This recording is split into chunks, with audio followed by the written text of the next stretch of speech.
What's going on, guys? In this video we're discussing the basics, alright? The old school compound free weight exercises, to name a few: the bench, the squat, the deadlift, the overhead press, the barbell rows, the dips, the pull-ups. Do we need to do them to reach that best possible body ever, or can we just replicate everything on a machine? Alright, that is the question. Do you need to keep doing those old school basics free weight exercises? We see a lot of machines that are kind of copying every single one of those movements without you needing to do it in a free weight technique, but rather just sit on a machine and do the same exact exercise. There's two schools of thoughts. One that would tell you, well, it's better for hypertrophy because now you're isolating the muscle more, so you're able to focus on it more. And the other school of thought that would go more towards the old school kind of way of training, that will tell you that it's not only about the stress we're putting on a muscle, but rather the stress we're putting on the whole body, the nervous system, that will lead and create more growth. All right, so I'll tell you my opinion on that and what I've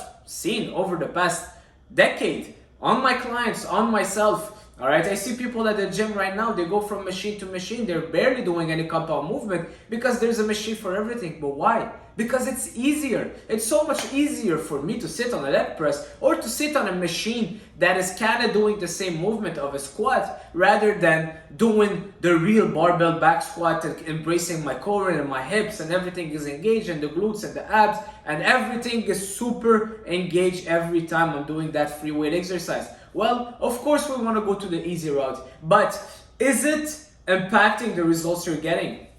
Now, to know that, we gotta understand also what involves everything around the basics and the compound movements. Let's say I'm doing a squat, a barbell squat. All right, I'm not only engaging my quads, I'm also engaging my glutes, I'm engaging my hips muscles, I'm engaging my core, I'm engaging every single thing in my body because my central nervous system is all mobilized for me to perform this exercise. So there's an impact that I'm putting on my nervous system. Every single nerve is firing whenever I'm all the way down and I have, let's say, 300 pounds on my back. Well, trust me, I can't even think of texting or having my phone on. It's physically impossible, all right? So the stress and the muscles worked are so much different than just sitting on this leg press or this squat machine where you don't even need to think about engaging your core because your lower back is supported. Everything is supported. All you need to do is basically put the weight on and just extend and flex your knees, and that's pretty much it. Do you really think the results are the same? The stabilizers muscles are not being worked whenever you're on a machine, all right? So whenever you're using a compound movement, there's all those little muscles that will stabilize, let's say, your legs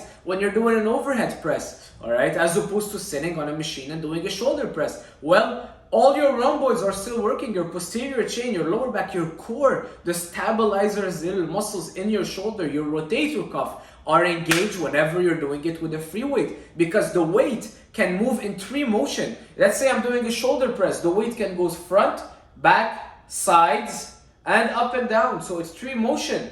As opposed to sitting on a machine and the weight can only go up and down because the handle will not fall down, all right? So there's so many more muscles that are involved whenever you're doing the compound. So the basics, you need them to build a solid foundation. It's a must, all right? It's a must, it's a must, it's a must. You want a good complete body, don't neglect the basics. Unless you want to do hours of training, and even then, because the squat, if you want to replace it with exercises, you'll need so much more, and I don't even think you can if you want to replace it with machines, because it doesn't only work the quads. Like I said, your glutes are involved, your core, your stabilizers, your hips, everything is engaged, and the impact that you're putting on your nervous system. I personally think that free weight and old school, they cannot be replaced by machines, and if you want to try to, you'll have to end up all your hours in the gym to do the same workout, because then you'll have to kind of add up so many little exercises. Now, we see the bodies of the golden era, and that's really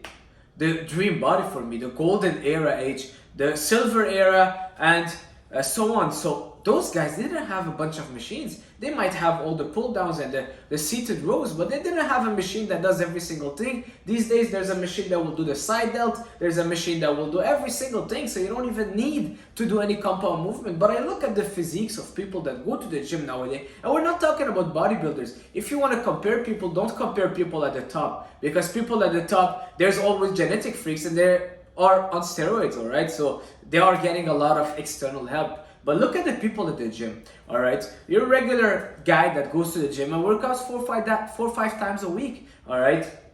That has another job, you just want to get fit. Well, most of them, they're not able to get that body that they want. Nobody's basically happy with their physique or progression just going at the gym, because most of the time they're sitting on machines. The machine section is huge and the free weight section is small. My gym has 2 squat rack, but more than 100 machines, all right, counting the cardios, of course. So the bodies are not being built the same way, and that is why I look at someone and I'm like, no, that's not what it should look like, all right? Your legs are lacking, not because you're skipping leg workout, but because you're doing everything seated, and now you're not doing your overhead press or your barbell rows or whatever else. So now you're not getting all the work and the stress that you need to be putting on the body, all right? Try doing leg extensions and leg press instead of doing a squat, and trust me, you will not get the same results. As simple as that. So I'm a big fan of old school, big fan of the basics, big fan of the compound movements. Give me a dumbbell, barbells, dumbbells and plate, and a pull-up chin-up bar, and trust me,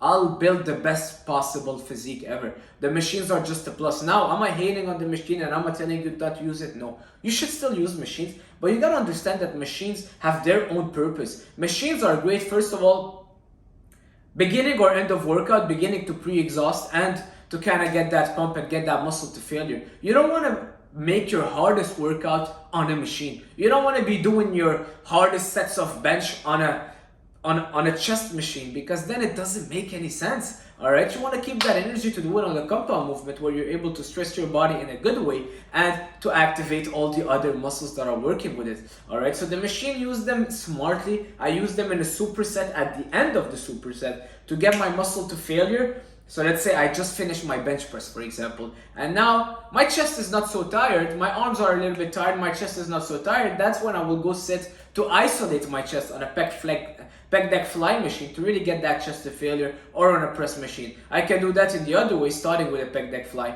or a chest machine and then going on the bench press. All right, so use them smartly. Don't make the machines the bread and butter of your exercise, but rather just a touch up. All right. So that's it, make it just a touch up.